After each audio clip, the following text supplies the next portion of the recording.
Hello hi friends, నా పేరు కోమలి. నేను ప్రస్తుతం ఇంటర్ చదువుకుంటున్నాను.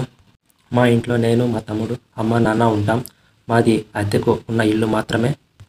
మేము ఉంటున్న బిల్డింగ్స్లో చాలా రూమ్స్ ఉన్నాయి. ఆ రూమ్స్లో చాలా ఫ్యామిలీలు ఉంటున్నారు. ఇక విషయానికి వస్తే, నేను చాలా పొట్టిగా, చామంచాయతో యావరేజ్గా ఉంటాను. నా ఫ్రెండ్స్ అయితే చాలా బాగుంటారు. వారి దగ్గర నేనున్నప్పుడు చాలా చిన్నబుచ్చుకుంటాను. ఇంతలో తలుపు చప్పుడైంది. ఇక నేను ఎవరబ్బా అని డోర్ ఓపెన్ చేశాను. నా ఫ్రెండ్ రాధా వచ్చింది. రావే, కాలేజీకి టైం అయింది, వెళ్దామంది. ఇక నేను బయలుదేరాను. దారిలో వెళుతూ ఉంటే ఎదురుగా అబ్బాయిలు వచ్చారు. వారు మాత్రం రాధానే చూస్తున్నారు, కానీ నా వంక మాత్రం చూడలేదు. అందుకు గల కారణం, రాధా మంచి హైట్, మంచి ఫిజిక్స్తో, తన చెస్ట్ అయితే చాలా పెద్దగా ఉంటుంది. అలాగే తన వెనుక ఆస్తులు కూడా చాలా పెద్దవిగానే ఉంటాయి. ఇక నా విషయానికి వస్తే, నాకు ముందు అయితే ఆస్తులు చాలా చాలా తక్కువ, వెనకైతే కొండలు చాలా చిన్నవిగా ఉంటాయి. అందువలన తొందరగా నన్ను చూడరు, చూసినా తల తిప్పుకుంటారు. అది గమనించిన నేను చాలా సఫర్ అయ్యేదాన్ని. కానీ నా లోపల మాత్రం చాలా చాలా ఫీలింగ్స్ ఉన్నాయి. ఇక కాలేజీలోకి వెళ్ళగానే అక్కడ సునీత, తులసి కూడా ఉన్నారు. వారు కూడా నా ఫ్రెండ్సే. వారు కూడా సేమ్ చాలా పొడవుగా, మంచి కలర్తో ఉంటారు. నేను మాత్రం 18 ఏళ్ళు పైబడిన చిన్న పిల్లలాగే కనిపిస్తాను. క్లాస్లో నన్ను అందరూ పొట్టి పొట్టి అని ఏడిపిస్తారు. ఇంతలో సైన్స్ మేడం వచ్చింది. తను పాఠాలు చెప్తోంది. తను పాఠాలు చెప్తుంటే నేను మాత్రం తన వైపే చూశాను. మేడం చాలా హైట్కు తగ్గట్టు బాడీ ఉండడంతో, ఆ బాడీకి తగ్గట్టు కలర్ కూడా ఉంది. అటువంటి అందం నాకు లేదే అని బాధపడుతూ ఆమెను నిశితంగా గమనించసాగాను. ఆవిడ పాఠం చెప్పేటప్పుడు అటు ఇటు తిరుగుతూ ఉంటే, వెనుక ఉన్న తన ఆస్తులు కిందికి పైకి కొద్దిగా కదులుతుంటే అది చూడడానికి చాలా బాగుంది. అందుకేనేమో అబ్బాయిలు వెనుక వెళ్ళేటప్పుడు వాటినే చూస్తారు, ముందు వెళ్ళేటప్పుడు పైనున్న కొండల్ని మాత్రమే చూస్తారు అని విన్నాను. ఇందుకేనేమో అనుకున్నాను. అలా సైన్స్ మేడంని చూసి నేను చిన్నబుచ్చుకున్నాను. నా ఫ్రెండ్స్కి అయితే బాగా లైక్ చేసేవారు ఎక్కువ. ప్రపోజల్స్ కూడా ఎక్కువగానే వచ్చాయి. నన్ను అయితే ఎవరూ ప్రపోజ్ చేయలేదు, కానీ ట్రై చేసి మళ్ళీ 2 రోజులకే నా వైపు కూడా చూడకుండా వెళ్ళిపోయారు. నాకేమో లోపల చాలా కోరికలు, ఫ్యాంటసీలు ఉన్నాయి. వాటిని ఎలా తీర్చుకోవాలో అర్థం కాలేదు. సాయంత్రం ఇంటికి వచ్చిన నేను డాబా మీదకెళ్ళి చదువుకుంటూ ఉన్నాను. అప్రయత్నంగా నా చూపు ఎడమవైపు మళ్లించాను. అక్కడ ఒక అంకుల్ పక్క డాబా మీద బట్టలు ఉతుకుతూ కనిపించాడు. అయ్యో పాపం అనుకున్నాను. ఇదేంటబ్బా, ఈ అంకుల్ బట్టలు ఉతుకుతున్నాడే అనుకున్నాను. మళ్ళీ గుర్తుకు వచ్చి, ఓ, ఈయనకి భార్య లేదు కదా, పాపం ఈయన పనులు ఈయనే చేసుకోవాలి కదా అని ఆ అంకుల్ వైపు చూశాను. ఆ అంకుల్ పైన షర్టు లేదు. షర్టు తీసేసి ఆయన ఒక్కొక్క బట్టని ఉతుకుతుంటే, ఆయన శరీరాన్ని చూడడానికి చాలా చూడముచ్చటగా ఉంది. చూడాలి చూడాలి అనిపించేలా ఉంది.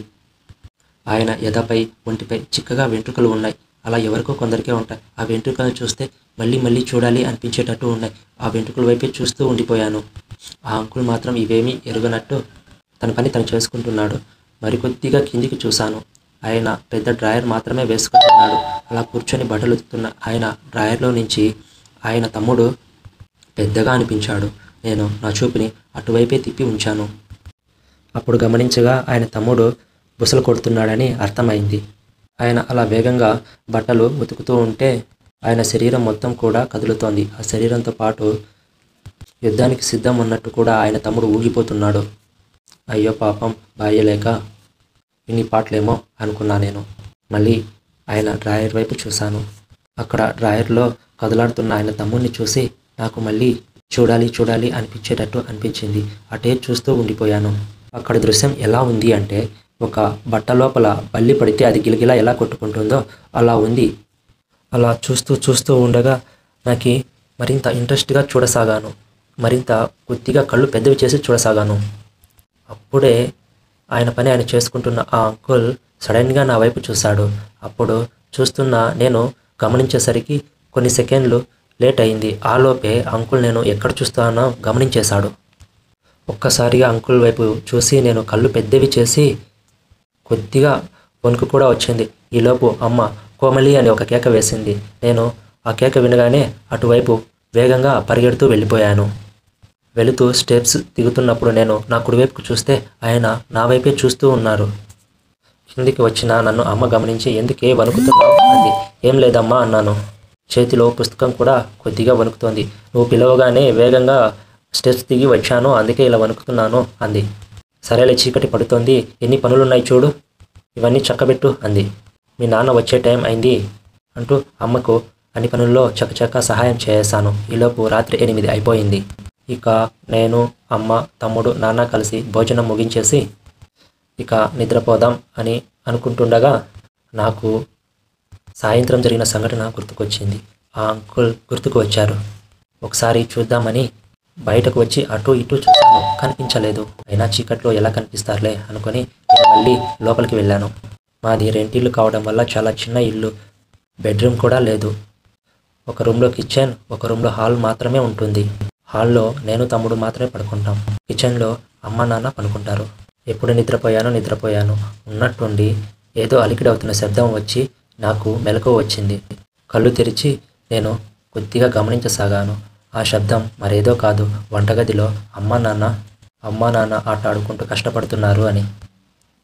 నాన్న నోట్లో నుంచి శ్వాస తీస్తూ వదులుతున్న బుసలు కొడుతున్న సౌండ్ వస్తోంది.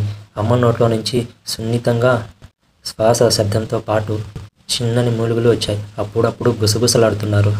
అవి వినగానే నాకు సడన్గా సాయంత్రం జరిగిన సంఘటన గుర్తుకు వచ్చింది. అంకుల్ గుర్తుకు వచ్చాడు. పాపం అంకుల్కి వైఫ్ లేదు కదా, మరి ఆయన ఇలా కావాలంటే ఏం చేస్తాడో ఏమో పాపం అనుకున్నాను నేను మనసులో. ఇలా ఆలోచిస్తుండగానే సాయంత్రం ఆయన బట్టల లోపల ఉన్న ఆయన తమ్ముణ్ణి చూసి ఆనందపడ్డ క్షణాలు గుర్తుకు వచ్చి నాలో ఒక్కసారిగా ఒళ్ళంతా తిమ్మిరెక్కినట్టు అనిపించింది. నాకు తెలియకుండానే నా ఒంటిని నేను తడుముకోసాగాను. దానికి తోడు వంటగదిలో అమ్మా నాన్న సౌండ్ చేయడం నాకు మరింత ఒళ్ళు తిమ్మిరి తెప్పించేసింది. అప్పుడు నన్ను నేను కంట్రోల్ చేసుకోలేకపోయాను. ఆ అంకుల్ని గుర్తు చేసుకుంటూ ఆ అంకుల్ నా ఒళ్ళు ఎలా పడితే అలా తడిమేస్తున్నాడని ఊహించుకుంటూ నా ఒంటిని నేనే తడిమేసుకుంటున్నాను. ఈలోపు పక్కన వంట రూమ్లో ఉన్న అమ్మా నాన్న ఇంకొద్దిగా సౌండ్ చేయడం ప్రారంభించారు. ఆ శబ్దాలకి నా నైటీని పూర్తి పైకి లాగేసుకున్నాను. హలో ఫ్రెండ్స్, నాదొక చిన్న రిక్వెస్ట్. మీకు ఎక్కడా దొరకని కొత్త కథల్ని నేను అందిస్తున్నాను, అది కూడా మీకు నచ్చే విధంగా. ప్లీజ్ ఫ్రెండ్స్, ఒక్క లైక్, ఒక్క సబ్స్క్రైబ్ మాత్రం చేయండి ఫ్రెండ్స్. Thank you.